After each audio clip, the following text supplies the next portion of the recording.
नमस्कार साथियों, कल्याण मित्र मेडिटेशन में आपका स्वागत है। आज का हमारा सेशन है प्रकृति से होगा सहज आत्मज्ञान। साथियों, प्रकृति बहुत ही सहज और मौन है। प्रकृति को शब्दों से नहीं, मौन से सुनो। प्रकृति भी मौन है। फूल खामोशी से खिलते हैं, पक्षी बिना किसी घोषणा के उड़ते हैं, पेड़ बिना किसी शोर के बड़े हो जाते हैं।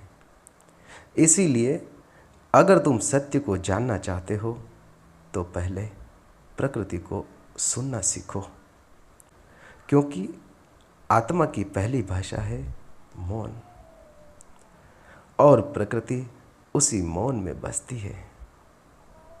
मैं तुम्हें आज एक कहानी सुनाता हूँ।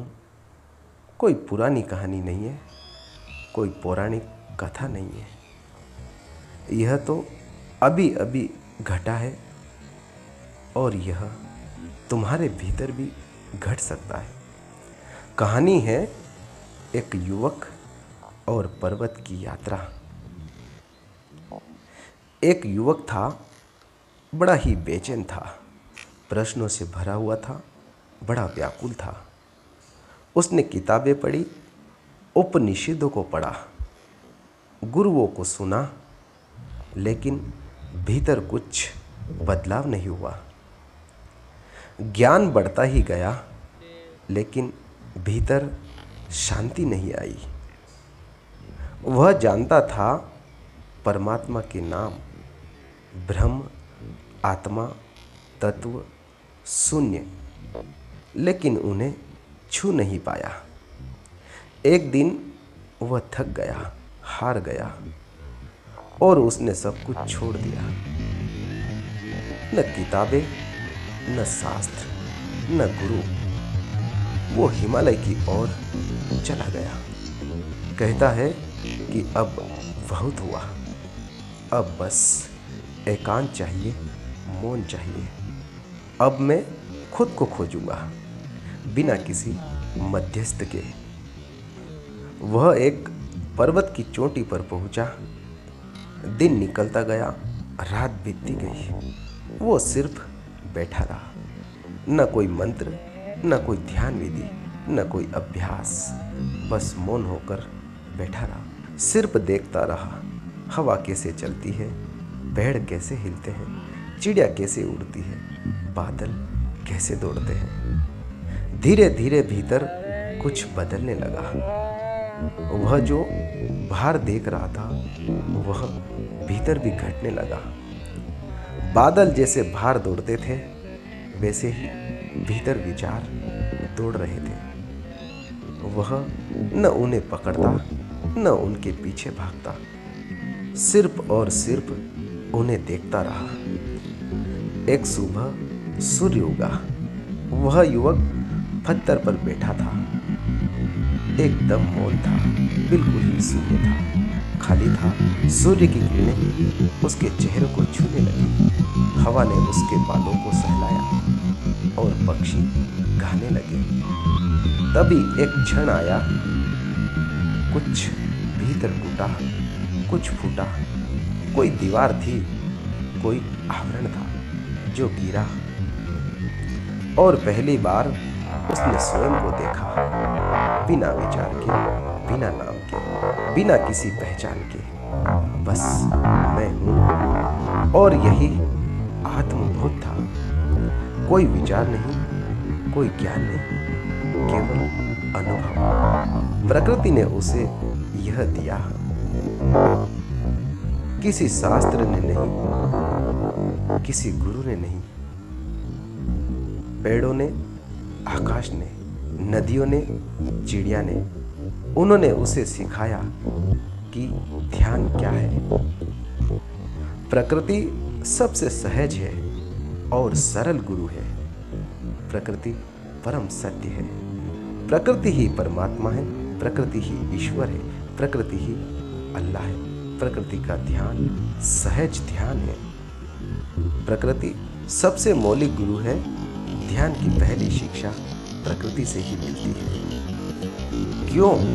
क्योंकि प्रकृति कोई बनावटी नहीं है, वह जैसी है वैसी ही है, ना झूठ ना पाखंड। तुम एक वृक्ष के पास जाओ, वह तुम्हें कुछ कहता है, पर अगर तुम मौन हो तो वह बहुत कुछ कहता है, वह बहुत कुछ कह देगा।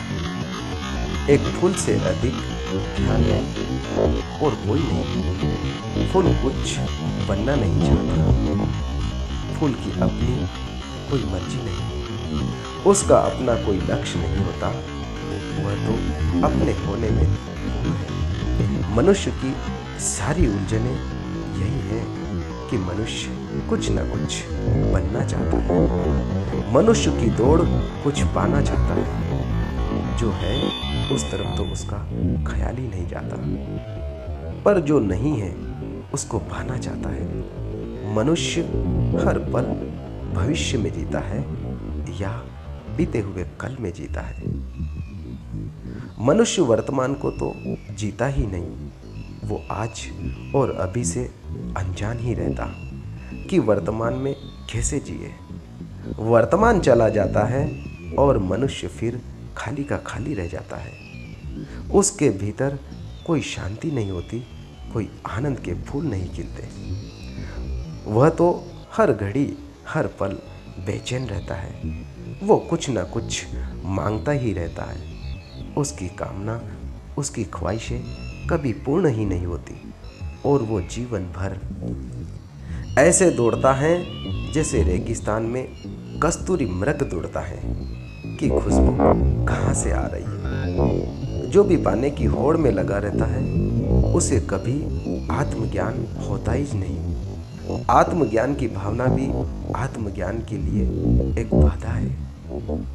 सब करना सब पाना छूट जाए, केवल भाव बचे कि जो है जैसा है उसके संग संग चले। वो देखो जो सहज दिख रहा है, जो घट रहा है उसे ही ध्यान बनाओ, जो हो रहा है वही सत्य है। जो खुद को प्रकृति के हवाले कर दे, जो प्रकृति के साथ बहने लगे, कोई विरोध नहीं, कोई कामना नहीं, बस अपने आप को प्रकृति से जोड़ दे कि प्रकृति जहां ले जाए, जो दिखाए वो देखना है। सहज भाव से, साक्षी भाव से देखना है। उसमें कोई बदलाव नहीं, कोई प्रतिक्रिया नहीं। बुद्ध ने अपने से बहुत प्रयास किया, बहुत जतन किया, शरीर को पूरा गला दिया, कड़ी मेहनत की, कठोर से कठोर जप किए, तप किए, उपवास किया। यहाँ तक कि किसी ने कहा कि चावल का एक दाना खाकर ध्यान करो, तो वो भी किया, पर परिणाम क्या हुआ? बुद्ध सूख कर गल गए, हड्डियां ही बची शरीर पर। इतने कमजोर हो गए कि एक रात निरंजना नदी को पार भी नहीं कर पाए। छोटी सी नदी थी, थक गए, हाँफने लगे। एक वृक्ष की जड़ पकड़कर नदी को पार किया और विचार आया कि मैं ये क्या कर रहा हूँ? मैं तो अपने आप पर अन्याय कर रहा हूँ, मैं तो खुद पर जुल्म कर रहा हूँ। और ये सब करके ही अगर परमात्मा मिलता तो अभी तक का मिल चुका होता। और यही सब सोचते सोचते नींद आ गई। कमजोर थके थे, भूख के मारे चक्कर आ रहे थे।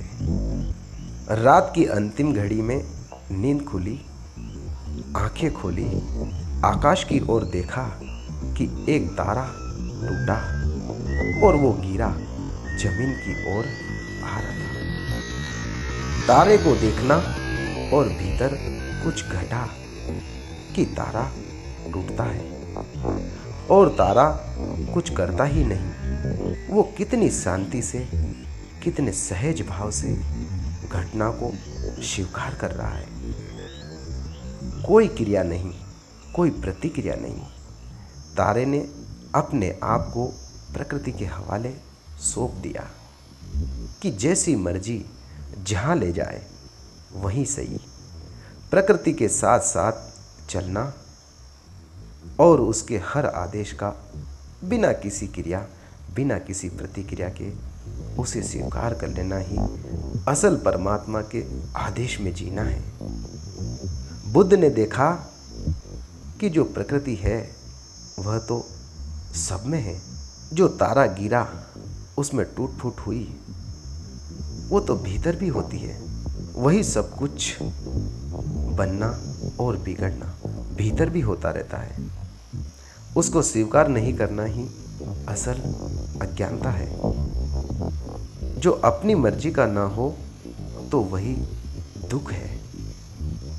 असल हम जो चाहते हैं वही हमारे लिए सब कुछ है, फिर सही हो या गलत। पर बुद्ध ने देखा कि असल मेरा यह चाहना ही गलत था कि मैं जानना चाहता था, मैं उस परम सत्य को अनुभव करना चाहता था, उसका साक्षात्कार करना चाहता था। उसे मैं गलत खोज रहा था, उसे कहीं और खोज रहा था। असल भार तो एक संकेत है पर घटता भीतर है। और जो पाना था वो तो मुझे मिला हुआ ही था, वो तो मुझे मिला हुआ ही है। और मैं उसके लिए यूं ही कठिन उपास, ध्यान, ये सारी यातना ये शरीर को दे रहा था। पर वो जो सब में है, सब जगह है, उसे तो सहज ही पाया जा सकता है। उसको असल पाना नहीं होता, उसको तो अनुभव किया जाता है कि जो है उसके प्रति केवल आभास हो जाना, उसके प्रति केवल आभास हो जाना। जो जन्म से ही मिला हुआ है वो जन्म से ही भीतर ही है, या आज ये आभास हो गया कि आखिर वो है कैसा। जो बाहर फैला है वही भीतर है। यही जानना आत्मज्ञान है। लेकिन जो बनना चाहता है वह कभी नहीं हो सकता। जो सिर्फ होता है वही पा लेता है। उस युवक में और तुम में कोई बहुत बड़ा अंतर नहीं है। अगर तुमने ध्यान से सुना तो अब तक पहचान लिया होगा कि तुम भी वही बेचैनी लिए फिरते हो। तुम भी वही अनेकों प्रश्न लिए फिरते हो। तुमने भी बहुत पढ़ा है, बहुत सीखा है, लेकिन पाया क्या? और जो पाया है वह भी उधार है। जो प्रकृति से मिलता है वह अपना होता है, मौलिक और ताजा होता है, जीवंत होता है। प्रकृति में जाने का अर्थ है खुद के सबसे करीब जाना, अपने आप के करीब जाना। तुम जितने पास, तुम जितने करीब वृक्षों के, नदियों के, आकाश के और चांदनी के हो जाओगे, उतने ही पास तुम अपने हृदय के हो जाओगे। आत्मज्ञान कोई उपलब्धि नहीं है और नहीं कोई ये पद है कि जिसे तुम प्राप्त कर लोगे, और नहीं कोई वस्तु है जिसे तुम पालोगे। ये तो तुम पहले से ही हो, पर तुम ये भूल गए हो। और प्रकृति तुम्हें वही स्मरण कराती है कि देखो, तुम जो खोज रहे हो वही हो तुम। उस युवक ने कुछ नहीं किया, उसने सिर्फ बैठना सीखा, उसने मौन होना सीखा, देखना सीखा। और यही है ध्यान। ध्यान का अर्थ है पूरी उपस्थिति के साथ बिना हस्तक्षेप के देखना। फूलों को देखो, वृक्षों को देखो, बादलों को देखो, बस केवल देखो। वह तुम्हारे भीतर उतर जाएगा। फिर एक दिन तुम्हें लगेगा कि मैं भी वही हूँ जो प्रकृति में है, वो सब मुझ में भी है। एक साधारण में असाधारण छिपा है। तुम बैठे हो नदी के किनारे, और अचानक कुछ खुलता है, कोई पर्दा गिरता है और तुम होते हो बिल्कुल नंगे, बिल्कुल स्वच्छ, जैसे जन्म के समय थे। तुम्हें प्रकृति से होगा सहज आत्मज्ञान। अब तुम पूछोगे कि हमें क्या करना होगा, तो मैं कहता हूँ कुछ नहीं करना है, बस प्रकृति के साथ रहो। हर दिन थोड़ी देर पेड़ों के साथ बैठो। हर रात चांदनी के नीचे मौन हो जाओ। हर सुबह उगते सूर्य को बिना प्रार्थना के देखो, सिर्फ और सिर्फ देखो। और धीरे धीरे तुम्हारा मन शुद्ध होता जाएगा। जो झूठा है वो नीचे बैठ जाएगा और जो सत्य है वो खुद पे खुद उभर कर ऊपर आ जाएगा। तुम्हारा स्वरूप ही तुम्हारा सत्य है। तुम मौन की ओर लौटो। अब मैं मौन हो रहा हूँ और तुम भी मौन में उतर जाना। और जब अगली बार हवा तुम्हारे गालों को छुए तो समझ जाना कि वह तुम्हारी आत्मा को भी छू रही है। जब अगली बार चिड़िया गाए तो सुनना, वह तुम्हारे भीतर के सत्य को जगा रही है। सत्य दूर नहीं है, वह पेड़ की पत्ती में छुपा है, नदी की लहरों में छुपा है और तुम्हारी हर सांसों में छुपा है। बस तुम्हें उसे ही पहचानना है और वह पहचान प्रकृति की गोद में सहज हो जाती है। आज का सेशन आपने बड़े ही ध्यानपूर्वक सुना, उसके लिए आपका बहुत बहुत धन्यवाद।